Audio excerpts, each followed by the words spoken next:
Abdullah, you can use it. Shukran, Dr. Amina. The first question, research center, which is located in the Netherlands, it has scientists, chemists, and they're mostly focused to support our lube business. As you know, developing lube business requires continuous improvement in the quality, the mixture, the additives. All this is done internally to produce our own lube technical support capability, and we do have a very good capability to do that. We also provide a lot of fuel support, all kinds of fuels, gasoline, diesels, development as well in our research center.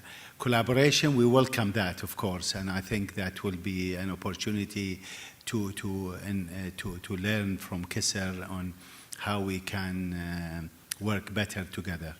As far as employment opportunities for these mega projects in China, Vietnam, and hopefully Indonesia, of course, we will have our own team involved in, first of all, in the development of the project. So it is mostly a Kuwaiti team, and we have a lot of know-how, expertise in Kuwait, and we actually have very close collaboration with KMPC. KMPC, I think the breadth of the experience they have in all kinds of refining processes, management, development, construction is huge. So we always tap into that, and we use that expertise, and I think we will use more of it. We will use more of it by training some of the Vietnamese or Chinese staff, as well as take our people to help us operate these complexes in China and Vietnam and Indonesia once they are realized. So we have a plan to bring in Kuwaitis to manage some of the key positions in these refineries, so we can benefit from the rich know-how we have developed in Kuwait.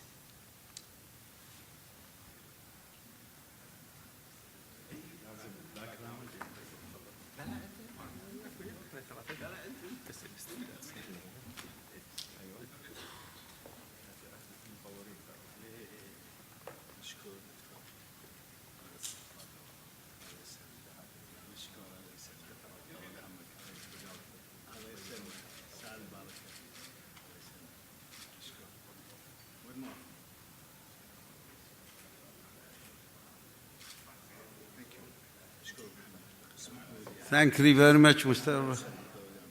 Hussain. Thanks for the presentation.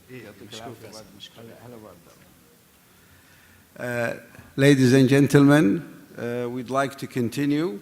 Our second speaker is Mr. Baharat, the Managing Director of Chevron Lummus Global. Mr. Baharat started as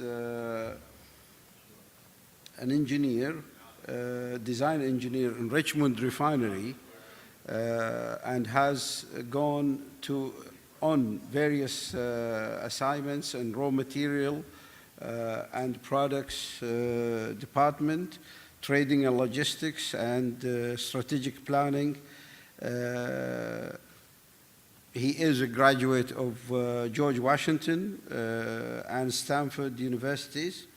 And he is speaking about emerging future of the refining in the capacity as a managing director of Chevron Lummus Global, CLG, which is responsible for the development, sales, marketing, and supply of hydroprocessing technologies and catalysts worldwide.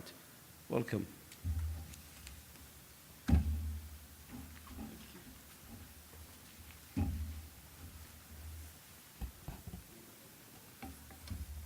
Honorable Chair, distinguished guests, panel members, ladies and gentlemen, it is my pleasure and privilege to be here at the Gulf Petroleum Conference. The conference organizers have given me a very challenging topic to talk about the opportunities in international petroleum refining, and the emerging future, I'm thinking of Gulf refining. So as I develop this theme, I think the emerging future of Gulf refining in the light of what's going on in the world really depends on the market and the environment. We've heard a lot about environmental factors, the way it manifests itself mostly in this atmosphere is in the form of product specifications, for example. And it's going to be very important for the Gulf refiners and indeed any emerging refiners to invest in technology and developing technology.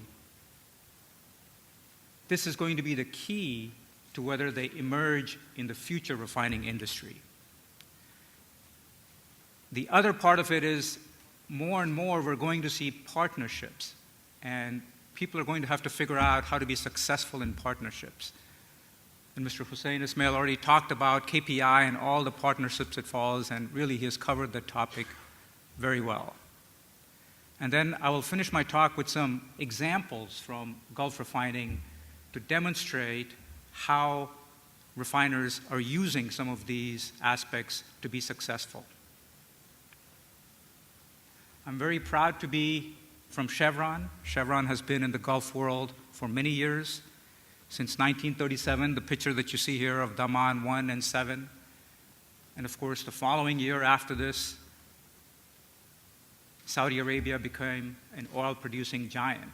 And really, since then, oil and gas has propelled world prosperity and world growth. And really, we're in the world of oil and gas. And whether one looks at alternative fuels and all, I think we heard Mr.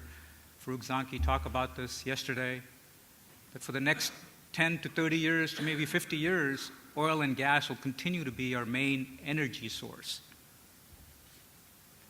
When one looks at the market and the environment, it's interesting that if you look at headlines, they normally just talk about short-term things. But just last month, I looked at some random headlines through some newspapers and so on. 25 billion barrels of heavy oil in Wafra. I think that actually came from Dr. Majid from yesterday.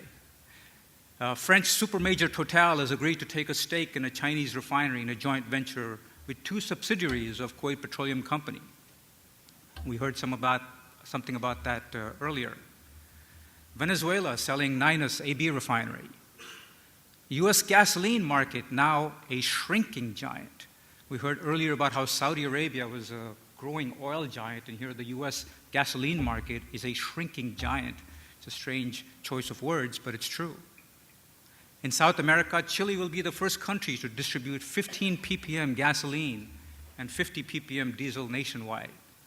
So if you look at some of these headlines in context, what does it all mean?